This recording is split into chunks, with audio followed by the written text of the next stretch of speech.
ಗಂಗೂರಿನ ರೈತ ಗ್ರಾಮಸ್ಥರು ಇನ್ನು ಕಂದಾಯ ಕೊಟ್ಟಿಲ್ಲ. ನೀನು ನಾಳೆ ಬೇಗ ಹೋಗಿ ಆ ಬಸವನ ಗಂಗೂರಿನ ರೈತ ಗ್ರಾಮಸ್ಥರಿಂದ ಕಂದಾಯವನ್ನು ವಸೂಲಿ ಮಾಡಿ ಬಾ. ನಿನಗೆ ತಿಳಿಯಿತಾ? ಆಯ್ತು ಸಾಬ್ರೆ. ಹಾಗೆ ನಿನ್ನ ಮಗನಿಗೆ ಬುದ್ಧಿವಾದ ಕೂಡ ಹೇಳು, ಇಲ್ಲದಿದ್ದರೆ ಮದ್ದು ಗುಂಡುಗಳನ್ನು ಹಾರಿಸುತ್ತೇನೆ. ಆಯ್ತು ಸಾಬ್ರೆ, ನನ್ನ ಮಗನಿಗೆ ಹೇಳ್ತೀನಿ. ನೀವಿನ್ನು ಹೊರಡಿ.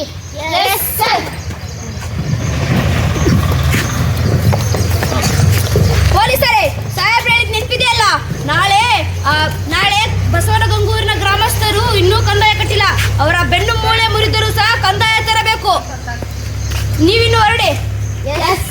ಅಯ್ಯೋ ಅಣ್ಣ, ತಂದೆಯವರು ಬರುತ್ತಿದ್ದಾರೆ, ಬೇಗ ಈ ಕರಪತ್ರಗಳನ್ನು ಮುಚ್ಚಿಡು. ಹೌದಾ, ನೀನು ಇನ್ನು ಹೊರಡ ಸುಮತಿ. ಏನಪ್ಪ ಸುಮತಿ, ನಿನ್ನ ಅಣ್ಣ ಮನೆಯಲ್ಲೇ ಇದ್ದಾನೋ ಇಲ್ಲ ಬೀದಿ ಸುತ್ತಲೂ ಹೋಗಿದ್ದಾನೋ? ಇಲ್ಲ ಅಪ್ಪಾಜಿ, ಅಣ್ಣ ಮನೆಯಲ್ಲೇ ಇದ್ದಾನೆ. ಸ್ವಲ್ಪ ಕಾಫಿ ಕೊಡ್ತೀಯಾ? ಕೂತಿರಿ ಅಪ್ಪಾಜಿ, ಈಗ ಬರುವೆ. ಶಂಕರ, ತಂದೆಯವರು ಬರುತ್ತಿದ್ದಾರೆ ಅನ್ಸುತ್ತೆ, ಬೇಗ ಈ ಕರಪತ್ರಗಳನ್ನು ಮುಚ್ಚಿಡು. ನಾಗೇಶ, ಏನು ನಡೆಯುತ್ತಿದೆ ಇಲ್ಲಿ? ಈ ರಾತ್ರಿಯಲ್ಲಿ ಯಾರು ಹುಡುಗರು? ನಿನ್ನ ಈ ರಹಸ್ಯ ಸಭೆಗಳು ನನ್ನ ಕಣ್ಣಿಗೆ ಬಿದ್ದಿಲ್ಲ ಎಂದುಕೊಂಡಿದ್ದೆಯಾ? ಇಲ್ಲ ತಂದೆಯವರೇ, ಇದು ರಹಸ್ಯ ಸಭೆ ಅಲ್ಲ, ನಮ್ಮ ದೇಶದ ಮುಕ್ತಿಗಾಗಿ ನಡೆಯುತ್ತಿರುವ ಸಿದ್ಧತೆ. ಬ್ರಿಟಿಷ್ ಸರ್ಕಾರದ ವಿರುದ್ಧ ಕರಪತ್ರಗಳ. ನಿನಗೆಷ್ಟು ಧೈರ್ಯ ನಾಗೇಶ? ನಾನು ಬ್ರಿಟಿಷ್ ಅಧಿಕಾರಿಯಾಗಿ ಕೆಲಸ ಮಾಡುತ್ತಿದ್ದೇನೆ.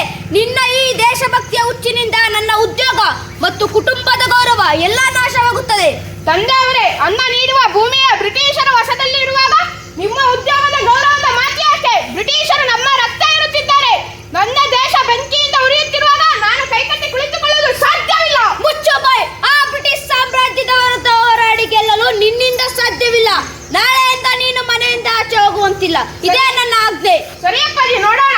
ಹೊರಡು. ಶಂಕರ, ತಂದೆಯವರು ಮಲಗಿದ್ದಾರೆ ಅನ್ಸುತ್ತೆ, ನಡಿ ನಮ್ಮ ಕೆಲಸವನ್ನು ಹೀಗೆ ಮುಗಿಸೋಣ.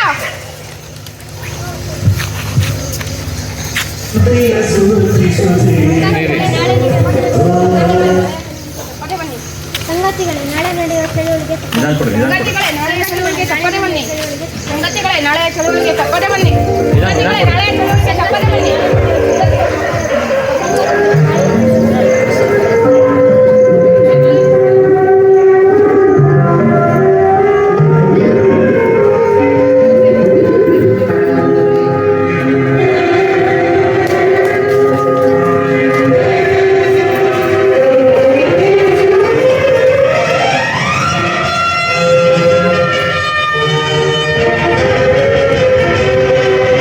ಸ್ವತಂತ್ರ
ನೀನು ಧ್ವಜವನ್ನು ಕೆಳಗಿಳಿಸಿ ಶರಣಾಗು, ಇಲ್ಲದಿದ್ದರೆ ಮದ್ದು ಗುಂಡುಗಳನ್ನು ಹಾಯಿಸುವೆ.